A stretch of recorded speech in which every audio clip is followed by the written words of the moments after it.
gelişmeleri aktarmayı sürdürüyoruz. Buzzworld Turkey 2010 fuarı ziyaretçilerine kapılarını açtı. 15 ülkeden 185 firmanın katıldığı fuara yaklaşık 12.000 ziyaretçinin gelmesi bekleniyor.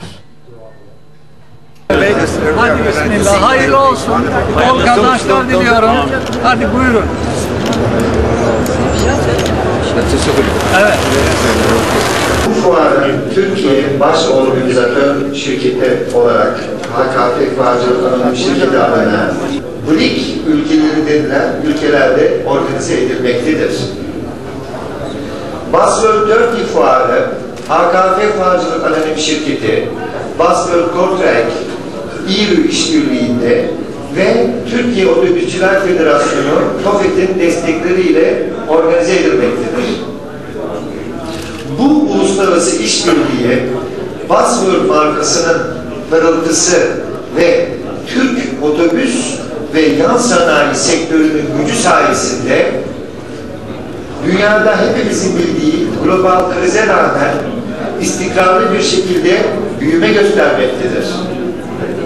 Şöyle ki, son yapılan Buzzworld Turkey 2008 fuarına 110 yerli ve 13 ülkeden 35 yabancı olmak üzere 135 firma katılmışken bu sene 145 yerli ve 15 ülkeden 40 yabancı katılımcı olmak üzere toplam 185 firma katılmaktadır. Bu katılımcı olarak %30 büyüme anlamına gelmektedir. Sayın seyirciler, şu anda Buzzworld Turkey Fuarı'ndayız. Fuarın organizasyonunu üstlenen HKF Fuarcılığın Genel Müdürü şu anda Bekir Çakıcı yanımızda. Hoş geldiniz efendim. Teşekkür ederim. Öncelikle Buzzworld Turkey Fuarı'ndaki amaç nedir? Katılım beklediğiniz düzeyde mi gerçekleşti? Bilgiler alalım. Şimdi Buzzworld Turkey Fuarı orijinali 1971 senesinden beri Belçika'da yapılan dünyanın en meşhur, en nam ve şanına sahip otobüs ihtisas fuarının Türkiye versiyonudur. Bu fuarı bu sene 3. kez yapıyoruz ve çok gururluyuz. Şöyle ki, bir dünyada kriz olduğu herkes tarafından kabul ediliyor ve bu krizde birçok yerlerde işler küçülüyor, bazen fuarlar iptal bile oluyor. Biz böyle bir ortamda %30 kadar büyüdük. Şöyle ifade edebilirim. Bundan evvel yapmış olduğumuz 2008'de bu fuar 2 senede bir yapılan bir fuardı. Buzzworld 2008 fuarında 145 firma katılmıştı. Bu sene 185 firma katılıyor. Bunların 145'i yerli ve 40'ı da yabancı. Bu yabancılar da 15 ülkeden geliyorlar. Dolayısıyla katılım oranına bakacak olursak katılımcılarımız %30 arttı. Peki toplu taşımacılıkta Türkiye'nin dünya çapındaki yeri nedir acaba? Şimdi toplu taşımacılık demeyelim de otobüs üretimi diyelim.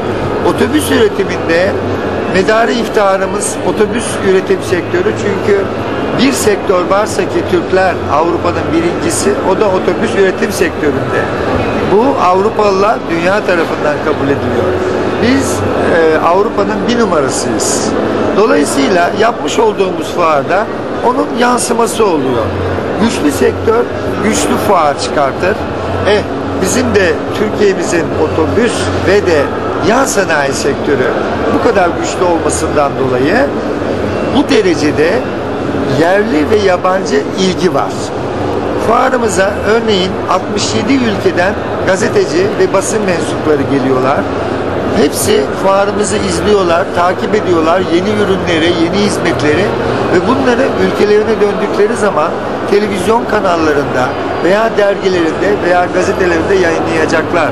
Şu anda dünyanın otobüs üretim sektörünün gözü bizim üzerimizde. Peki fuarcılık anlamında baktığımız zaman HKF'nin başka çalışmaları var mı önümüzdeki süreçlerde duyabileceğimiz? Şimdi Buzzworld bizim yaptığımız fuarlardan bir tanesi. HKF Fuarcılık az ve öz fuarlar organize etmektedir. Biz 4 ihtisas fuarı yapıyoruz.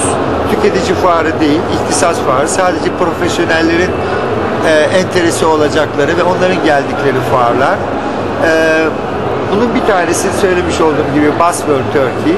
Bunun yanı sıra hayvancılık teknolojileri fuarımız Animalia İstanbul, tavukçuluk teknolojileri fuarımız Live Turkey ve son olarak da gıda işleme teknolojileri fuarımız Fotek İstanbul var. Gururla söyleyebilirim ki bu 4 fuarda Türkiye'nin bir numarasıdır. Bazıları sadece Türkiye'yi değil sınırları aşıyor. Mesela Buzzworld bütün kuzey, güney, doğu, batı bütün komşularımızı sayınız hepsinin içinde bir numaralı fuardır. Peki dünyadaki kriz katılımları, yabancı firmaları ya da yerli firmaların katılımlarını etkiledi mi? Dünyadaki kriz birçok sektörlerde etkileme yapıyor. Bizler de gerçekten fuara başlamadan önce daha temkinli beklentiler içindeydik. Ancak daha evvel de söylemiş olduğum gibi işte burada Türkiye otobüs sanayinin gücü yatıyor. Güçlüyseniz krizden etkilenmiyorsunuz. Evet şu anda belki Türkiye otobüs sektörü de bazı sıkıntılar içinde olabilir.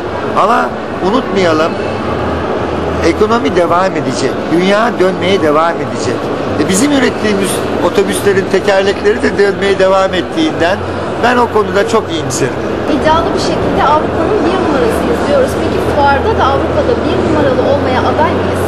Şimdi Avrupa'da tabii ki bir numara olmaya adayız. Yalnız unutmayınız ana fuar Belçika'daki Kortrijk fuarı 35 yıldır yapılan bir fuar. Bir fuarı 1, 2, 3 bu sene yaptığımız bu fuarımız 3. fuar. 2 seferde, 3 seferde 35 yıllık bir kaleyi yıkmak mümkün değildir. Ancak bu şekilde %30'lar oranlarda istikrarlı şekilde büyümeye devam edersek 2 senede bir yaptığımızdan dolayı diyorum ben 5 sefer sonra yani 10 sene sonra bizler Belçika'daki fuarı geçeceğiz. Ben buna eminim. Bunu Belçika'daki meslektaşlarımız da kabul ediyorlar. Çok teşekkür ederiz. Biz teşekkür ederiz. Sağ olun. Buzzworld Turkey 2010 fuarı ile 18 günümün de sonuna geliyoruz.